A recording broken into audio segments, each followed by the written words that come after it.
Assalamualaikum warahmatullahi wabarakatuh. Innal hamdalillah nahmaduhu wa nasta'inuhu wa na'udzu billahi min shururi anfusina wa sayyiati a'malina. May yahdihillahu fala mudilla lahu wa may yudlil fala hadiya lahu. Asyhadu an la ilaha illallah wa asyhadu anna Muhammadan abduhu wa rasuluh. Allahumma salli ala Sayyidina Muhammad wa ala ali Sayyidina Muhammad. Alhamdulillah, kita bisa berjumpa lagi di channel ini. Doa saya, semoga saudaraku semuanya selalu diberikan kesehatan, dipanjangkan umurnya, dilapangkan rezekinya, dan diampuni dosa-dosanya. Amin ya rabbal alamin. Sahabat beriman yang dirahmati Allah, Alkisah, hiduplah seorang pemuda penduduk kota yang memiliki saudara perempuan yang tak tinggal bersamanya. Saudara perempuan itu tinggal di salah satu sudut kota bersama ibunya. Ya, pemuda itu sepertinya memiliki urusan lain hingga memaksanya untuk tidak tinggal bersama keluarganya. Hingga suatu saat, saudara perempuannya mengadu kepada pemuda itu bahwa kondisinya sedang tidak baik-baik. Ternyata perempuan itu sakit parah. Pemuda itu lantas bergegas pulang untuk menjenguk saudara perempuannya. Naas, tak lama kemudian perempuan itu meninggal dunia. Pemuda itu lantas merasa sangat bersalah. Ia merasa telah gagal menjaga keluarganya. Sebagai lelaki, ia merasa harus bertanggung jawab menebus segala kesalahannya. Ia kemudian mengikuti segala proses pemulasaraan jenazah saudarinya, memandikan, mengkafani, mensalati, dan ia juga ikut memikul jenazah saudarinya menuju pemakaman. Bahkan, ia pun turun ke liang lahat untuk mengistirahatkan saudarinya itu.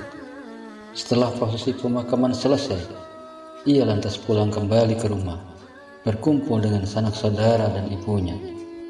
Selang beberapa saat, ia merasa kehilangan dompetnya. Setelah diingat-ingat, ternyata dompetnya jatuh di liang lahat dan ikut terkubur di makam saudarinya. Ia kemudian meminta tolong seorang lelaki dari sahabatnya untuk menemani menggali ulang kuburan saudarinya. Keduanya kemudian mendatangi pemakaman dan mulai menggalinya. Ia dan sahabatnya menggali dengan kewaspadaan tinggi, sembari mengamati setiap cangkul tanah yang barangkali terdapat dompet yang ia maksud. Dan benar, setelah galian mendekati jenazah, dompetnya pun berhasil ditemukan.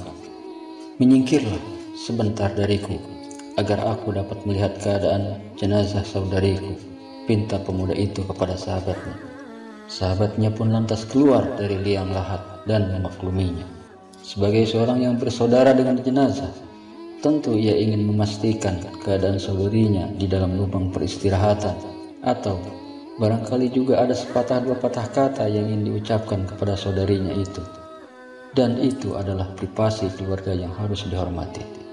Saat ia mencoba menyingkap jasad saudara perempuannya, tiba-tiba dari liang lahat terdapat api yang berpijar, menyemburat, dan seakan siap melahap jenazah itu dengan kobaran apinya.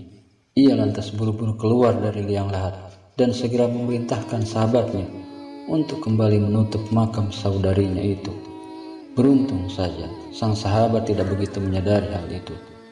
Pikirannya pun kacau, hatinya begitu terpukul dan sedih. Ternyata saudara perempuan yang sangat ia sayangi mendapatkan siksa kubur yang pedih sekali. Ia lantas kembali ke rumah dengan gundah. Buru-buru ia mendekat kepada ibunda dan berbisik, "Wahai ibu, ceritakanlah padaku, bagaimanakah saudara perempuanku selama ia menjalani kehidupan di dunia?" Merasa aneh dengan pertanyaan putranya, sang ibu lantas menanyakan sebab mengapa ia menanyakan hal demikian. Ia pun menceritakan kejadian yang baru saja ia alami di pemakaman saudarinya. Namun anehnya, ibunya tak merasa kaget dan malah pandangannya menerawang jauh sembari berkisah. "Dahulu, saudarimu itu memiliki kebiasaan mendatangi pintu-pintu rumah tetangga. Ia kemudian menempelkan telinganya di daun pintu untuk mencuri dengar perkara yang terjadi di dalam rumah tetangga.